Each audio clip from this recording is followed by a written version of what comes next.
Hello everyone and welcome back to Beatly Tone's Beatles channel. Lovely to have you here. Thanks for joining me for this video and I hope you're all doing well.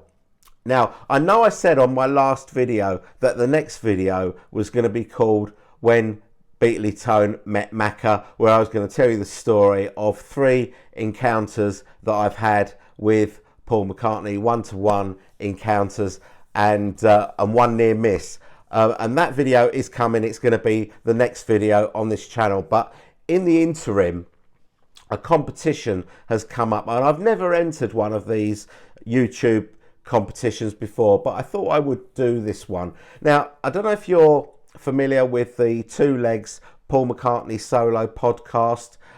It's run by Andy and Tom, and they are celebrating because they have reached 1,000 subscribers. And lucky them.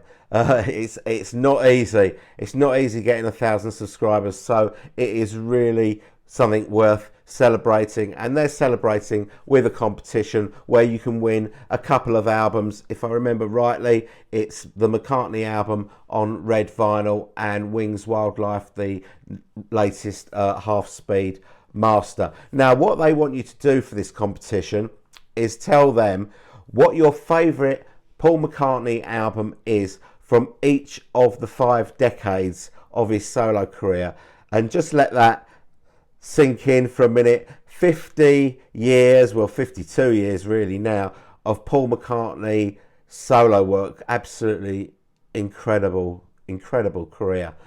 So what you've got to do is you've got to tell him your favourite album from the 70s, the 80s, the 90s, the noughties, and the 2010, are they called the 2010s or are they called the teenies? I'm not sure what we call that decade or what we called that decade. Let's call it the 2010s because the teenies sounds like something that might have something to do with the Bay City Rollers or something like that. Anyway, so that's what I'm going to do on this video. It's going to be a very quick one. And if you want to enter the competition, you can. You don't have to make a video like this. You can just go onto the video that they made announcing the competition and just put your winners into the comments there. So let's get on with it. So I'm going to start with the 70s, and this is obviously the hardest decade to pick a favourite from because, you know, Paul was just absolutely on fire in the 70s, and there's 9 albums to choose from. And I think a lot of people will probably pick either Ram or Band on the Run for the 70s. But my favourite album from the 1970s is this one, Venus and Mars from 1975. Now, when I first discovered the Beatles, it was 1976 when I first discovered the Beatles. And once you've got, you know, all your Beatles albums, the next step is to start collecting the solo albums. And when Wings Over America came out in 1977, it was one of the first albums, because I got into them in 1976. It was one of the first solo albums that came out live then, or in other words, it was a new album since I'd become a fan. Now, on Wings Over America, and I'm presuming that for this contest you can't choose live albums, we're talking about studio albums. On Wings Over America, virtually the whole of the Venus and Mars album is on Wings Over America, a live version. So that was kind of where I first heard the songs from Venus and Mars. I think there are only 3 or 4 songs on this album that aren't on Wings Over America. Loving Song, the Venus and Mars reprise, Treat a Gently Lonely Old People, and the Crossroads theme are the only ones that are not on Wings Over America. So having got Wings Over America, I felt like I already knew this album, so I was a little bit reluctant to buy this album, especially at that time, you know, when you're relying on, you know, pocket money to buy your records. You don't really want to buy an album where you've already got most of the tracks, even though it's a live version rather than the studio version. But when I did buy it, I just absolutely loved all the studio versions on here. And the tracks that I didn't have, Loving Song, I just absolutely adore. and Treat Her Gently, Lonely Old People, I liked a lot, but in recent years I've become much more attached to that song because it kind of, it reminds me of my parents in the latter stages of their life, so it's quite an emotional song for me. But this album is jam-packed full of fantastic songs. You've got the Venus and Mars rock show opening, which is just a fantastic way to open the album. You've got some bluesy stuff, Letting Go, Call Me Back Again, which has probably got one of the best Paul McCartney vocals on it. You've got a Jimmy McCulloch song, Medicine Jar, which is great. You've got hit singles, Listen to What the Man Said, and you've got a 1920s pastiche, You Gave Me the Answer. So all in all, this album is just absolutely fantastic from start to finish, and this is my favourite album from the 1970s. The 1980s, or the decade that music forgot, if you like, is a much harder choice than you would think, really. Quite a few albums to be considered in the 1980s I'd dismissed, give my regards to Broad Street, the soundtrack from that film, because it was mainly sort of Beatles and Wings rehashes.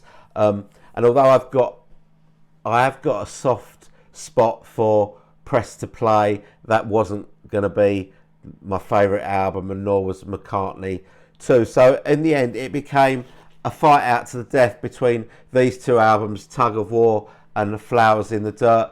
Tug of War is a fantastic album, but it has got some weak spots in it. Things like Get It don't really cut it for me, nor does Ebony and Ivory, where Paul manages to rhyme keyboard and oh Lord and get away with it.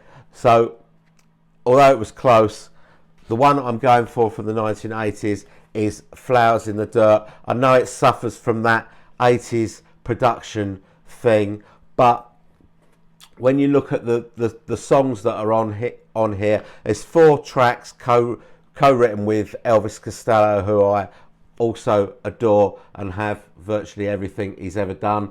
And when I look at side 1 of this album, it is an absolute belter. You got My Brave Face, Rough Ride. I love the looseness of that song. You Want Her To, another Elvis Costello co-write. Distractions is the soft acoustic ballad that Paul always seems to have on side 1 of virtually all of his albums, and Distractions is a great one. We Got Married, absolutely fantastic, and Put It There as well. That is one hell of a side of a Paul McCartney album. Side 2 is pretty good as well. Figure of 8, this one and My Brave Face, I think, are 2 of Paul's strongest single releases of his career. Both really great songs. You've got Don't Be Careless Love, which is fantastic, and That Day Is Done, which is also fantastic, and the sort of reggae tin How Many People, which I also love. The only clunker on this album for me is Motor of Love, which I have never taken to at all. It's just overproduced nonsense as far as I'm concerned. There's also Où est la Soleil, which I love, which isn't on the LP version, but it's on the CD. So my choice for the 1980s is Flowers in the Dirt. Unlike the 80s, the 90s wasn't hard to decide at all. Really, you've only got Off the Ground, Run Devil Run, or Flaming Pie, and Flaming Pie wins by a country mile.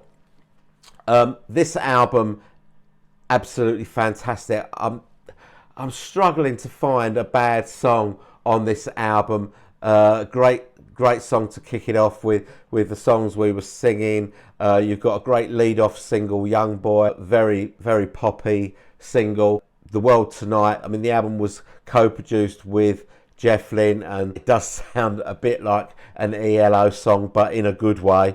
I love things like Some Days is a just fantastic ballad, as is Heaven on a Sunday. I even like the sort of the jammy songs with Steve Miller Really Love You and Used to Be Bad. It's got Calico Skies on it, another fantastic ballad. His little tribute to Maureen Starkey, Little Willow, and of course Beautiful Night on it with Ringo obviously playing drums and singing lead vocals. This album doesn't really put a foot wrong.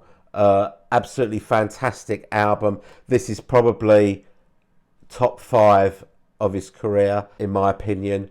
So my choice for the 1990s is Flaming Pie. The noughties didn't get off to a great start with Driving Rain, although, in my opinion, Driving Rain is a much better album than fans generally give credit for. You've got Chaos and Creation in the Backyard, Memory Almost Full, which was a fantastic album, Electric Arguments, which was an okay album for me. It starts off really well, but it tails off at the end. But my pick for the noughties is Chaos and Creation in the Backyard. Again, a just truly brilliant album. Now, for this album, Paul chose Nigel Godrich, who had been a very successful producer for Radiohead, who around that time were probably one of the biggest bands on the planet. And Nigel was a bit different to some of the people who Paul had chosen to co-produce with in the past, in so much as that he wasn't a yes man, and if he thought a song wasn't good enough to go on this album, he told Paul that, and luckily Paul listened, and consequently we get an album absolutely stuffed with really great songs. Gets off to a great start with Fine Line. I mean, again, this is another album where I'm struggling to find a bad track on the album. How Kind of You, I love. Jenny Wren is a great, as a sort of a Blackbird Part 2, if you like. Friends to Go, possibly a little bit tribute to George in there. English Tea, fantastic song. Too Much Rain, A Certain Softness. Ride Into Vanity Fair is a fantastic song, and so is Follow Me. And it ends really strongly with Promise to You Girl, This Never Happened Before, and Anyway. This was a real turning point for Paul, because I don't think that after Chaos and Creation, I don't think he's made a bad album of original material anyway. So I think Chaos and Creation was a real big turning point for him, and this is my favourite album of the noughties, and if you don't know it, you should really check it out because it's great. So the 2010s, not too much to choose from. In 2012 we had Kisses on the Bottom, which was an album mostly of cover versions of American Songbook type songs. That was never going to be a favourite of mine. That's just not really my thing. However well played it is, the musicianship on it is fantastic, and that type of music really does suit Paul's voice as it is in its current state. But I'm never going to be picking an album of cover versions over an album of songs written by Paul McCartney as my favourite. Egypt Station I really like as an album, has got a lot of good stuff on it, but my pick for the 2010s is New. It really is a whisker between this and Egypt Station, but I've gone for this one because I just think it sounds much fresher. Egypt Station has got a couple of tracks on it which are a bit I find it a bit weird when a guy in his 70s are singing "If You Come On To Me and I'll Come On To You," and "Fuck You." Lyrically, those two songs are not great, but this album sounds really fresh. It's got a bit of everything on it. Kicks off with a great song, "Save Us." I like Alligator, On My Way to Work, Early Days, and the track New really does sound very new and modern. It's a great song. Side 2, everybody out there, Hosanna I Can Bet, looking at her and Road, all great songs. The only one that I'm not mad about is Appreciate. If you're not familiar with this album, I would go for the CD version because you get 3 extra tracks. One of them is a hidden track and it's great. All 3 of the extra tracks are really good, and it's a shame they're not on the vinyl because they would make the vinyl better. My pick for the 2010s is New.